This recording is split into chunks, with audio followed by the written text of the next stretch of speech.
दोस्तों अस्सलाम वालेकुम। दोस्तों क्या आप वाक़ई अमीर होना चाहते हैं? क्या आप वाक़ई कामयाब होना चाहते हैं?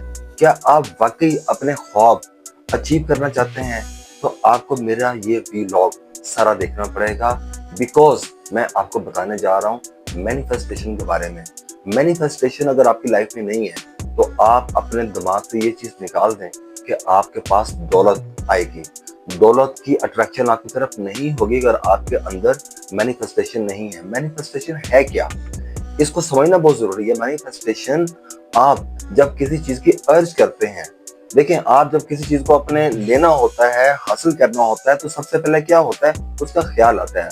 अगर आपको खाना खाना है, अगर आपको भूख लगी है, तो आपको क्या होगा? सबसे पहले आपको उसका ख़्याल आएगा। देखें जब जिस इंसान ने जब बल्ब बनाया था, मीन्स के थॉमस एडिसन ने जब बल्ब इजाद किया, तो सबसे पहले क्या था? ख़्याल आया कि मैं सोच रहा हूँ कि एक ऐसी चीज़ बनाऊँ, एक ऐसा मैं कांच शीशा बनाऊँ जिसके अंदर से लाइट निकले। हेनरी फोर्ड ने बोला कि मैं चाहता हूँ कि एक ऐसी गाड़ी बने, एक ऐसा इंजन बने जिसके अंदर लोग बैठ के ट्रैवल करें। आप अंदाजा करें कि जब भी दुनिया में कोई इजाद हुई है, कोई काम हुआ है, कोई उसके अंदर सबसे पहले ख्याल आया है। अगर ख्याल ही आपको नहीं आएगा तो आप कैसे उस चीज को आप अचीव कर सकते हैं? दोस्तों इसलिए मैनिफेस्टेशन का होना बहुत जरूरी है। आपको बिलीव हो, देखिए जिसने बल्ब बनाया उसको यकीन था ना चीज का कि मैं ये काम कर लूंगा, ये उसकी मैनिफेस्टेशन थी। मैनिफेस्टेशन के बगैर आप अचीव नहीं कर सकते, इसका होना बहुत जरूरी है। जिसने हेनरी फोर्ड ने जो गाड़ी बनाई, जो इंजन बनाया, उसको कितना बिलीव होगा, उसका ड्रीम कितना स्ट्रांग होगा कि ये मैं काम कर लूंगा। और उसका कहना भी यही था, चाहिए सो चाहिए। मैनिफेस्टेशन है क्या? आप सुबह उठें, आप आईने के अंदर अपने आप को देखें और देख के आप बोलें कि you are a rich man. आप बताएं आपको कि आप एक अमीर इंसान हैं। आपने एक अमीरों की तरह आपने बिहेव करना है, आपने गरीबों की तरह बिहेव नहीं करना। अगर आप यहाँ से ज़हनी तौर से आप गिरे हुए हैं, अगर आप यहाँ से गरीब हैं, आप जिंदगी में जितनी मर्जी आप मैनिफेस्टेशन कर लें, दौलत आपकी तरफ नहीं आएगी, कामयाबी आपकी तरफ नहीं आएगी।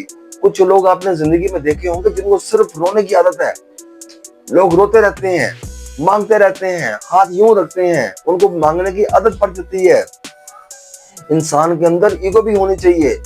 कुछ लोग हैं ईगो को बहुत ज्यादा नेगेटिव लेते हैं, लेकिन मैं कहता हूँ कि थोड़ी सी ईगो भी होनी चाहिए। ईगो करती क्या है? ईगो आपको खुददार बनाती है, ईगो आपको हाथ बढ़ाने से रोकती है, ईगो आपको आप किसी के आगे झुकने से रोकती है। ईगो का होना बहुत जरूरी है। आप अब मैं दोबारा वापस आता हूँ मैनिफेस्टेशन के ऊपर। मैनिफेस्टेशन में आपने अपने आप को यकीन दिलाना है कि मैं कैसा हूं, मैं अंदर से हूं कैसा।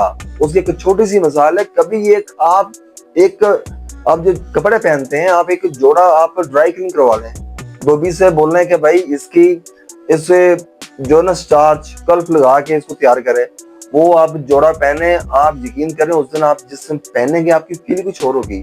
और आपने जिंदगी में आजमाया भी होगा, जब किसी आप शादी में जाते हैं, बड़ा तैयार हुए हो, उस दिन आपकी नेक और तरह की होगी, यूं आप स्ट्रेट होंगे, सीना आपका बाहर होगा, आप बहुत अच्छे, क्योंकि आप मेंटली उस टाइम हाई होते हैं। तो पहला असूल जो है मैनिफेस्टेशन का वो ये है कि आप अपने आप को यकीन दिलाएं कि आप हैं क्या, आप अंदर से कैसे हैं।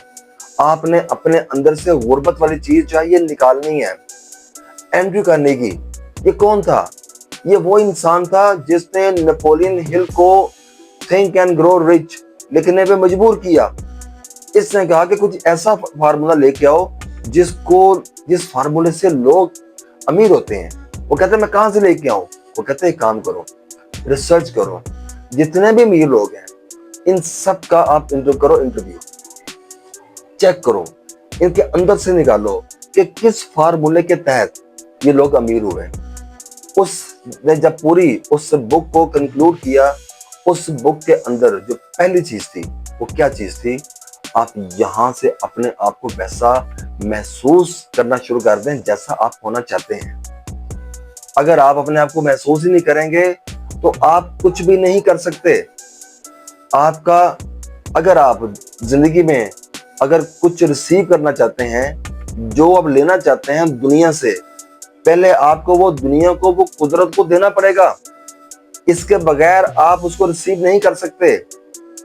एंड्रयू कार्नेगी ने नेपोलियन से कहा कि तुम अपने आप को रिच फील किया करो, behave like you are rich person. तुम अपने आप को शो करना शुरू करो तो कि तुम अमीर इंसान हो, क्योंकि गरीब इंसान कभी भी, जो यहाँ से गरीब है, वो तरक्की नहीं कर सकता। उसके लाइफ के अंदर वो वाले वो चीजें होती नहीं है। तो सबसे पहले क्या है, अपने आप को यकीन दिलाना है आपने कि आप एक अमीर इंसान है। आप कहते हैं कि मेरे पास पैसे नहीं है, कोई मसला नहीं है। जरूरी है कि सिर्फ पैसों से हेल्प होती है? आप किसी के काम आ सकते हैं, किसी की तकलीफ दूर कर सकते हैं, किसी का मसला हल कर सकते हैं। किसी की लाइफ में कोई बंदा उदास है, आप उसकी उदासी खत्म कर सकते हैं। कोई मेंटली डाउन है, आप उसको अप कर सकते हैं। कोई बंदा रो रहा है, उसके आप आंसू पहुंच सकते हैं। ये होता है सोसाइटी को, दुनिया को, अपनी कम्युनिटी को देना। इसको जब तक आप देंगे नहीं, वहां से आपको वापसी नहीं होगी। और सबसे जो इंटरेस्टिंग पार्ट है, जब वापसी होती है तो वापसी आपको मल्टीप्लाई होके होती है। ये असूल है कुदरत का। हम लोग घबरा जाते हैं, हम कहते हैं कि यार मेरे पास तो कुछ है नहीं है, मैं कैसे किसी को कुछ मैं दे सकता हूँ। जितने भी लोग जिन्होंने जिंदगी में तरक्की की है, दौलत जिनकी तरफ आई है, वो वही लोग हैं जिन्होंने पहले दिया। देने में टाइम, फैमिली को आप सेक्रीफाइस करते हैं। देखें, हर चीज की एक कॉस्ट है, कॉस्ट पे करनी पड़ती है। बगैर कॉस्ट पे किए आप समझ जाए कि आपकी तरफ तरक्की आ जाएगी, तो वो तरक्की नहीं आएगी। पैसा आपकी तरफ अट्रैक्ट करेगा नहीं करेगा, आपको सबसे पहले अपने आप को आपको देना पड़ेगा। आपको जो एक जेस्चर जो ना दुनिया को, वो देना पड़ेगा। और एक बात और याद रखिएगा, कामयाबी कभी भी गंदी जगह पे नहीं आती। कामयाबी एक बहुत एक पाकीज़ा चीज है। आपको अपने दिमाग के अंदर से जो गार्बेज है उसको साफ करना पड़ेगा, फिर कामयाबी आपकी तरफ आएगी। फिर उसको भी मजा आएगा कि मैं किसी इंसान के पास आई हूँ जो उसका हकदार था। आप अदरवाइज एफर्ट करते रहते हैं, मेहनत करते रहते हैं, सुबह से लेकर रात तक। आप कहते हैं यार मेरे नसीब ही हल्के हैं, यार मेरे पास तो कुछ है ही नहीं है। इसका मतलब ये है, मकसद सिर्फ इतना ही है कि आपके अंदर मैनिफेस्टेशन का वो लेवल नहीं है। आप झूठी मैनिफेस्टेशन कर रहे हैं। आपको यकीन ही नहीं है कि ये मैं हासिल कर सकता हूँ, आपको यकीन ही नहीं कि ये मैं कर सकता हूँ। दोस्तों, एक्शन लिया करें। एक्शन को कहते हैं डायरेक्शन। एक्शन लेंगे तो डायरेक्शन मिलेगी ना आपको। तो हम लोग जो ना एक्शन लेते नहीं है, हम ओवर थिंकिंग में पड़ जाते हैं, सोचते रहते हैं। और एंड क्या होता है? एंड क्या है? एंड मायूसी, उदासी, डिप्रेशन, कि मेरे नसीब ऐसे हैं, बस मेरे पास ही, मैं ही वो इंसान हूँ दुनिया का जिसके जो एक बैड लक जिसके साथ जुड़ी हुई है। ऐसा कुछ भी नहीं। सब इंसान बराबर है, सबके पास 24 घंटे हैं, सबके पास बराबर मौके हैं। आपने उनको कैसे यूज करना है ये आप पे डिपेंड करता है। आपकी सोच कैसी है ये डिपेंड करता है। तो मैं इसी उम्मीद के साथ आज का मैं टॉपिक यहाँ पे मैं क्लोज करूंगा। और प्लीज आप मुझे इस पे ऊपर आप कमेंट कीजिएगा, नेगेटिव है पॉजिटिव है। नेगेटिव है नो प्रॉब्लम, मुझे अच्छा लगेगा। मुझे अपनी जो कमियां जो हैं वो मेरे सामने आएंगी, मैं उनको इम्प्रूव करने की मैं कोशिश करूंगा। मैं इंशाल्लाह जल्द नए टॉपिक के साथ मैं हाजिर होऊंगा। Thank you very much.